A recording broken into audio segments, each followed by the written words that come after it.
Okay, so we're talking about the capacitance sensor.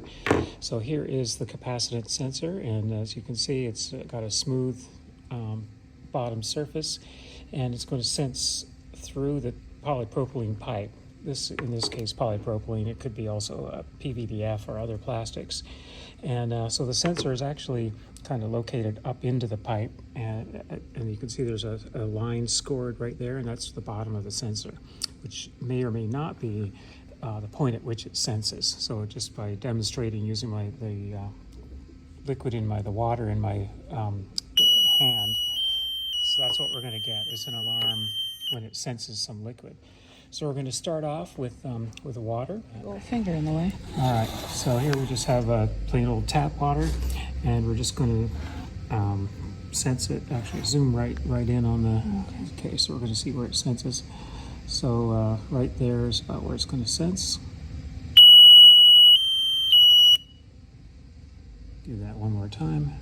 Actually plunge it really deep, doesn't really matter. Okay, so that's water.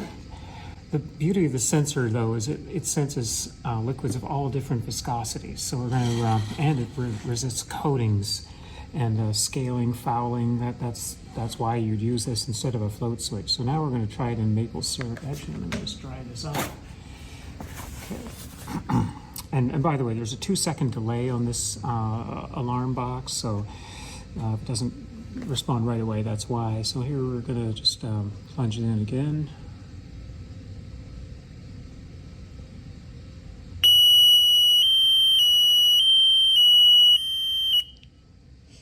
So that's maple syrup.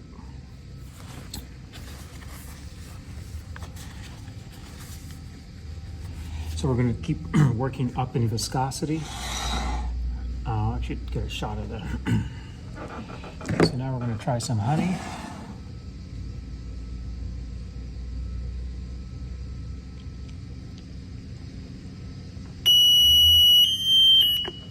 So the sensing the liquid, the honey, is no problem. The problem is actually unsensing it. You can see there's quite a coating of honey on it, and we want to disregard that honey. That's the challenge in making these sensors. So they do have to be, calibrated. This is one again.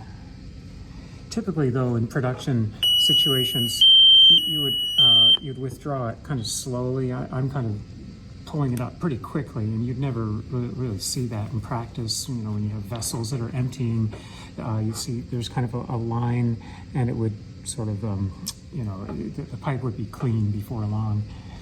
Anyway, that's the honey.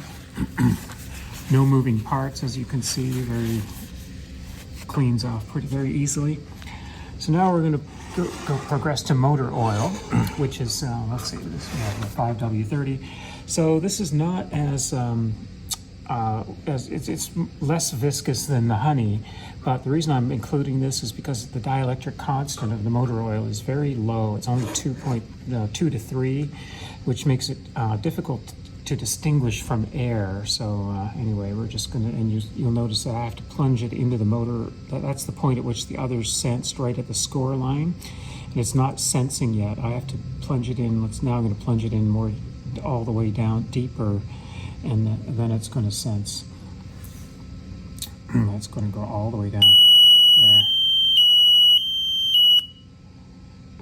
Yeah, so we'll do that again.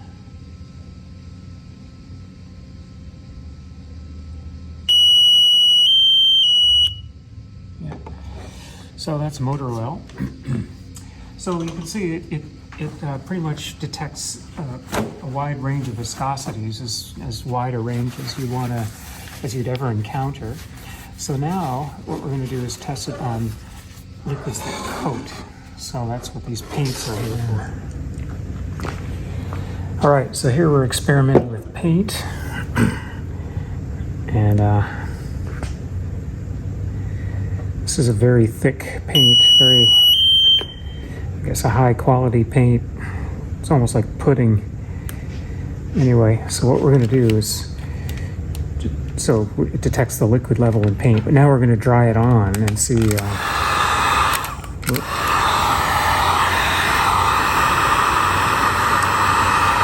So we're going to see how many how many coats of paint we can put on here.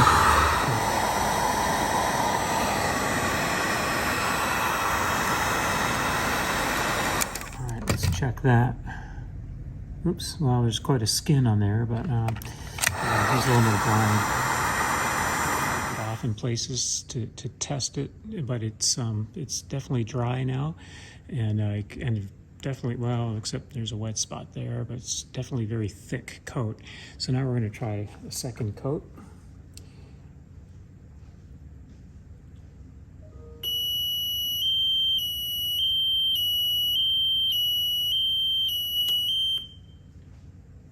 Okay.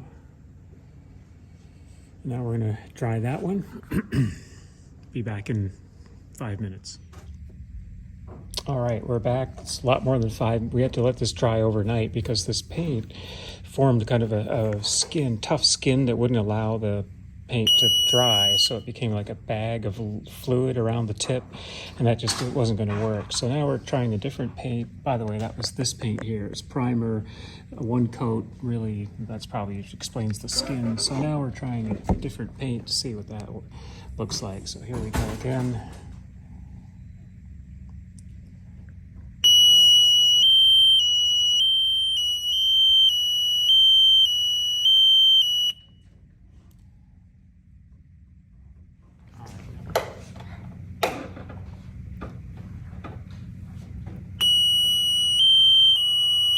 All right, time to measure the coating thickness. So here we have 26.7 millimeters.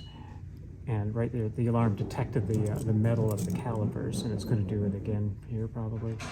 28.5, so what did we say we had? 26 point, so almost 2 millimeters of coating thickness. All right, so here we're going to go into the paint again. It's probably going to take a long time to release, but after the alarm, there's the alarm.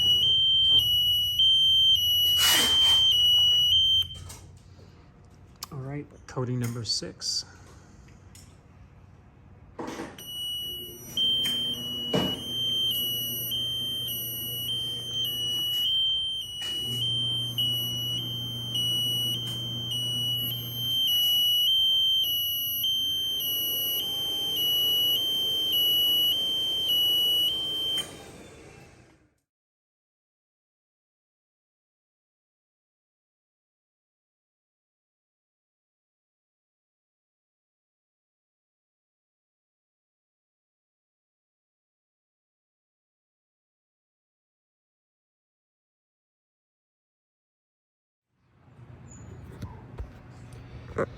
So here's coating number 7, and as you can see, the alarm has stopped sounding because it's dried out now. Well, it's still pretty wet, but we put the yeah, you can see it's still kind of gummy. There's quite a bit of liquid in there. I'm going to silence that. And that liquid basically, so it's failing to release. Yeah, and there it's the alarm is stopped. So I'm going to stop the experiment at this point. We could say that it tolerates a pretty thick coating of paint. And if this was completely dry, if I dried it overnight, it would probably take another couple of coats. But I think this proves the point that it's very resistant to a ridiculous amount of coating. And notice too that for a high level alarm, it fails safe. It'll never not alarm. It will possibly fail to go out of alarm. That's the failure mode. So that is the capacitance sensor.